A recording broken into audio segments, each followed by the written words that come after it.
We are talking with Toni Will. This is Scott Talks from The Only One in the Room. Toni and Laura just finished up a lovely conversation about inclusion, diversity, equity, about hockey, about Kalamazoo, about alcohol-free lifestyle, and coaching, 6 pillars of life. I mean, it was a lot, and I want to tell you how impressed I am with everything you have going on, and thank you so much for being on the show. The title of Toni's episode is "The Only Female Professional Hockey General Manager in the Room." It sounds like you have a lot of other only one stories as well, but we'll start there. I found it interesting. I couldn't help but think of Ted Lasso a little bit because it feels like you didn't know much about hockey. You got into it late in life. You're doing something nobody else is doing in a flow of norms, I guess we'll call it, and it's working for you. Can you tell us a little bit about how you felt when you first got into this? Did you think you would be successful at changing things the way you saw them when you walked in? And actually, when you walked in, how did it look to you? Did it look like a landscape for you to be in, or did it look like, oh my God, what have I done? I have a high courage kind of personality. So I tend to I guess the best way to describe it is if I'm at the bottom of a mountain, I look at the top of it and I think, I can't wait to get up there. So you don't see any of this stuff in the middle. I don't know how I'm going to do it, but I'm going to do it. And so that's how I looked at it. I'm kind of fearless in that sense. And it's funny because there are times when I want to go back and talk to 20 something Toni and 30 something Toni. And I know one day I want to come back and talk to mid 40 something Toni. But I love to figure out, how am I going to get to the summit? And that's kind of how I tackled it. So I was like, I don't know what I'm doing, but I'll figure it out. And you walked into a predominantly white, male-oriented sport that actually is very important in a lot of parts of the country. Can you tell me real quick, what does hockey mean to people in Michigan and other states? It's a big deal. Because in California, we have a hockey team, but it's all basketball, it's all baseball. Maybe you could just explain to people kind of where hockey takes people in Michigan. Yeah, it's a big deal in Michigan. First off, we're neighbors with Canada, right? And so the Canadian culture is, it is all hockey. And we're cold weather. So keeping, we have summer, it's 91 degrees here today, but we're a cold weather state. We're surrounded by water. What does water do in the cold? It freezes. Right. And so what do you do? Me growing up, I laced up my ice skates and I thought I was, some pro ice skater, which I wasn't. But, the little boys and little girls out there, we were playing hockey too, and so it's just it's part of our culture in this colder weather. And when you're going outside, not only to sled, but to skate that's why hockey has been so successful in Kalamazoo. Now, when you look at the United States as a whole, we in our league alone, we have 3 professional teams in Florida. So it's not just a cold weather thing, but hockey is such a it's a sport that a lot of people are passionate about if they've grown up watching it or playing it. And sometimes if you don't, you're like, oh, it's, football, basketball, baseball, but absolutely, hockey's right up there. I grew up, fortunately, we had a local team in Richmond, Virginia, the Richmond Robins. So my parents loved hockey. We spent a few years going. It is not a sport for it's contact. It's like fighting was kind of encouraged for many times. Like confrontation was definitely encouraged. There were penalties. I remember one time seeing a guy absolutely get, face down knocked and dragged across the floor so much that they had to stop the game to clean the ice. And I was like, whoa, yeah, it was impactful. So you walk into this, toxic sort of environment as a female who is put into this relatively high role, the general manager of the team. You're the general manager of the K Wings. Is that what the Kalamazoo Wings? Yeah. Yep. And you're facing, a lot of normatives, I would say, a lot of things that have been going in place. And what was the first thing you did that you remember being against the flow as in your job? That's a good question. I think a lot of it was just my ideas alone and here's the thing. I've grown a lot, obviously, in the last 10 years, but I used to be a lot more naive. And so I think my activity played in my favor early on because I was such a fish out of water that I didn't even realize that I was like doing things the way you weren't supposed to do them. Oh, nice. Yeah, And yeah. so, You knew just um, not enough to do well. yeah, yeah. And so Uh-huh. I'm like, well, let's try this. And no one was really telling me no, but I also, um, I don't, without sounding too brash, I wasn't afraid of conflict. I'm not afraid to fight for what I believe in. Mm. And so if I feel passionate about something, I try to find a way to articulate that. And so I said, let's just experiment. Let's try it. And if it fails, it fails and we won't do it. And so I've been able to work for a great organization that's like, yeah, let's try what she's doing. And 9 times out of 10, it's a winner. It's been working, huh? Yeah. Well, I like your first pillar was go to the experts and ask them to teach you. So that's kind of how you learned. You went to other people who did your job. You joined a team that was in the red financially and on the scoreboard. I'm taking it. Yeah. What progress have you seen in that realm on your team since you've been there? And do you have other women that are on that you've brought in to work with you? Yes, so there are much more women. It's more balanced. And I try to be fair on all that, right? Like I'm looking for the best person, Sure, but yes, it's much more balanced now, and we celebrate that. Like the hat Laura was wearing, oh hockey yeah, for her. We are it's actually super cute. we're renaming that game next year, Empower Her, and Uh-huh. Oh, cool. so. But yes, so it's much more balanced. What did you ask me right before that? um I can't remember actually now. But you were reflecting on the change in diversity that you brought in onto the Yeah. team. Oh, I asked sort of like so. uh I can't remember actually. That's It a was, good I think it question. was about the business and if it was more, so Oh, the I asked, business, yeah, we went from the red to the black, and we went from a losing team to a winning team. yes. and So the and on ice product, so the one thing in minor league professional hockey is that the GM, now at the NHL, the GM handles all the hockey personnel, the players. But at this level, we don't. mhm. So the GM is all business. And that's one thing that I've had to, or my staff, we've really tried to educate the fans on. So the on ice product, that's Joel Martin, our head coach. But he and I are partners. So he does on ice, I do off ice.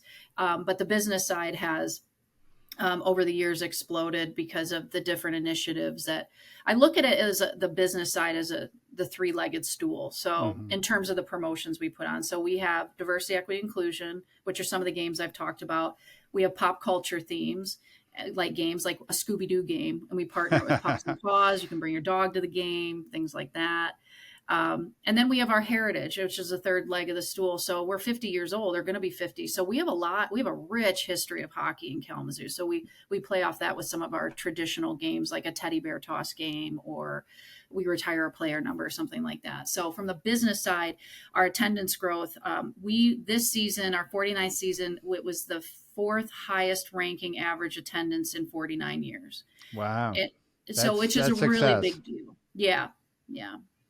That's fantastic. I mean, I'm just fascinated to listen to because I think I grew up around baseball, and I think of out of high school, there's farm teams. You can go out of high Yep. school to a farm team. Some kids got into the pros, but there was always sort of this graduated scale, Yep. and that exists in hockey too, right? Like kids are people. You guys have That's teams ex- that farm out to the pro team, and players move back and forth. that's exactly what we are. So the Vancouver Canucks is our NHL affiliate, Abbotsford Canucks is our American League affiliate, and then we're the Kalamazoo Wings. So Gotcha. we move them up and down. We've had over 200 players make it to the NHL in our 50-year history, Wow, and I think 13 of them have been Stanley Cup winners. that's awesome. So yeah, You talked about a little bit you talked with Laura a little bit about your alcohol free journey. And, mm-hmm. I've been alcohol free for almost 16 years now. And, I think one of the things that you mentioned when we were talking before the show was being a woman alcohol free in the business world. And I bet some people are kind of curious how you deal with that. Is that something that you've been alcohol free for a while? So I would say at this point is different than when you first Yeah. started the journey. But maybe you could tell us a little bit about what you've seen and what's the advantage of being alcohol free, I guess. in that environment? So the advantage is I am the best version of myself. I Mm, don't second guess myself when I'm sitting in those board meetings the next day, or I'm presenting at a league meeting, or I'm sitting like, what did I do? What did I say? Who did I offend? Who, right. whatever. You're Right. And you're so present. You're 100% present. 100%. Right. The thing I used to struggle with the most was I didn't think I was going to be respected as much because I chose not to drink. But the reality is, I'm respected more because I choose not to. And I know I'm a role model for these young women coming up. And you do not need to belly up to the bar with the guys in order to be respected. And so that was the biggest lesson I learned. One of the things I do now is I advocate heavily for alcohol-free options beyond water and soda. Good for you. Um, I mean, thank you for and that. yeah, I do that at every steering committee I'm on, everything I present at. And they were like, "Oh, we never considered that." And I kind of chuckle because I'm like, "It's 2024. How do we not consider this?" I But know, right? I mean, there's like the generation coming up now is more evidence that alcohol has no benefit, zero benefit, none. Like there's zero. no even legends of lore about it for them. And I think you're right. I think for years it made sense to go to these meetings and be as present as possible, but everybody promoted checking out. And then I don't know how many business meetings I've had where I'm sitting around the next morning going, do I owe that guy money? What happened with? And I mean, I don't, I actually worked at a job where the job was to get as loaded as you could the night before and Yep. then show up the next morning and get it right. And sometimes getting it right was just shutting up. And Mhm. I didn't understand what it had to do with being successful or setting goals. It was more to see if you could play on the team. But it really seems like that idea is reframing itself currently in our society. Yes. Well, and you both have been alcohol free or sober for a long time. And I mean, even 10 years ago when I took a stab at this, it was much different. And so a lot of Yeah. kudos for the long term sobriety because it is not easy. No, well, and it takes people like you who actually, spread the success to a level that isn't just somebody having a better evening or not going to jail. My bar for a while was just not going to jail when I drank. So I didn't set the bar very high, but now you are running a program and being successful and teaching other people how to be successful in their life and using that as one of your founding kind of tools, and I really respect it. And, Yeah, I um, want nothing more than people to not, go through the things I put myself through, the mhm, ringer, the expectations, and I don't want people to feel ashamed for saying I don't want to do this anymore. Whatever this is, fill in the blank. right. There's no shame in that, and it's okay to talk about it. So I figure if I talk about it, then it'll hopefully reduce the shame in other places or same places for other Yeah. people. Well, I think eventually it'll just, we'll get past all of that and we'll be able to just show up and be authentic in ourselves. Yeah. And we won't need to make an excuse for that. Exactly. Right. Exactly. I do Yeah. have one more question because I think this came up while we were talking. So, in these male predominant sports, because hockey's not the only one, and in businesses that Mhm. are ever changing, what is it that you feel like the feminine perspective brings that is not seen by men? Oh, yeah. Well, I love this. So, research shows that women are better leaders. And this is no offense to the men in the room or I've listening. defaulted in my relationship to that, so I get it. Well, the reason is because a lot of us women have higher levels of empathy and Mm, compassion, and we're able to multitask a lot because many of us are mothers, and so we have this ability innate in us, hardwired in us to be able to do more, and that means we're seeing more people. We're able to build a different type of culture than say men are, hmm. because men tend to be a little bit more. Narrow focused at times, the men I've worked for. Sure. So, in my experience, so that's what I've noted that women tend to be better leaders and better builders of a healthy culture. And do you believe that actually in conjunction together, it's a team effort? It works with both perspectives, or do you? Yes, Yeah, good. I mean, I do. I think that's the balance of life personally, but it has swung so far to the other side for so long. The swing back is really lovely. I think empathy. I loved one of your pillars was making mistakes because I think our society doesn't teach people how to make mistakes, right? Oh, yeah, Yeah, I it's all think. about perfection.